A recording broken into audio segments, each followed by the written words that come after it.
Yes, I do.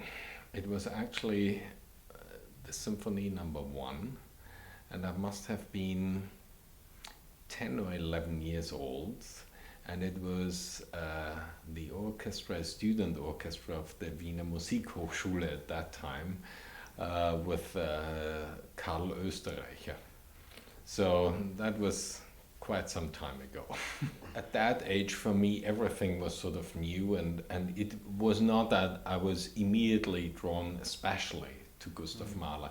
I have to say the next experience I remember with Gustav Mahler was Mahler 5 with Scholti. And that was like an earthquake for me.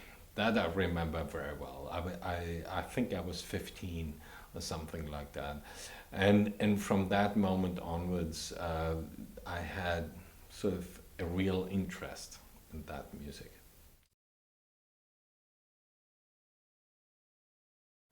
Yes, I think the danger anyway is always there in music, but especially in Mahler, that as a conductor you become self-indulgent, and it's so easy to do with that sort of music. Uh, but I think, especially in from number 6 onwards, um, it takes away the modernism of his music, and also the finesse of the instrumentation, like in that Nachtmusik, the second Nachtmusik in Mahler 7, or when you look at Das Lied von der Erde. I mean, if if you overpower the first movement, you can go home, because there's nothing to follow. You have to keep all these, not only the architecture and the form, but actually, if you want the architecture in emotions, these are all carefully planned. uh, you have to keep the architecture, otherwise you just sort of handle yourself from one very emotional moment to the next one, and all in the end what it becomes is boring.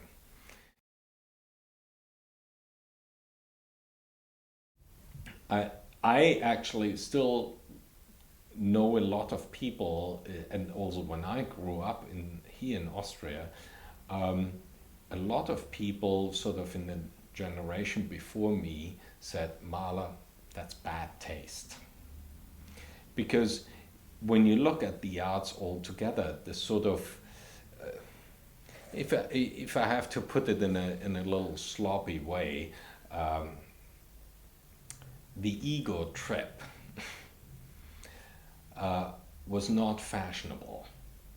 And now look at how our society has developed since the Second World War, and how, especially starting in the 60s, the ego traps have become sort of more and more important. Um, no wonder that at first, also that relates to what you said before, to the self-indulgent interpretations of his music. These ego traps, which you easily can take in Mahler's music, sort of have, via that, Mahler's music has become attractive again and appealing. Sometimes it actually, I feel a little taken back by it, uh, because it so easily, to my taste, can be overdone, and there's always that trap for me. Uh, but at the same time, um, if you if you take it in a less personal sense and a sort of a more universal sense, um, then I find it extremely touching. But it's not via a self-indulgent interpretation. That makes it difficult for me.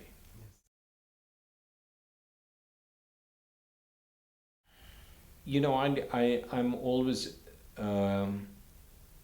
very taken by composers when they speak about the last things in life, when it's close to death. If you look at Schubert, if you look at Mozart, if you look at Wagner with his Parsifal, if you look at Bruckner 9, or the last piano sonatas by Beethoven, the string quartets and so on, where it becomes less, in a certain sense, less materialistic and more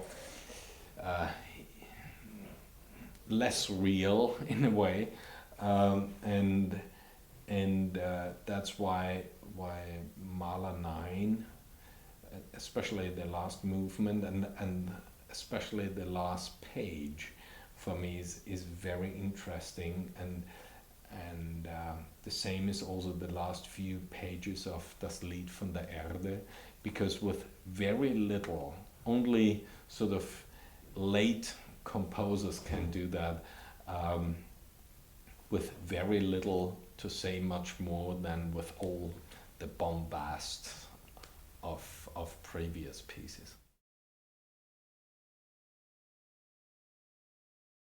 For me, is really interesting not the complaints about the house as it is, and I think it hasn't changed that much since his time.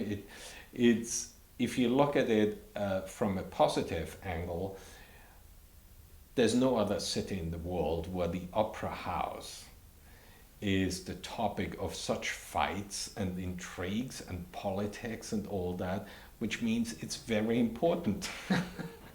And so I really value that very highly, that people still can fight over something like an opera house. And that is very unique. What interests me is what he did artistically. I mean, if you look at his first year, and I think I'm right when I say he conducted basically every production of any piece they did at that time. He wanted to judge it from the conductor's podium, and not only sitting in the audience or watching rehearsals. That's amazing. I couldn't do that. I mean,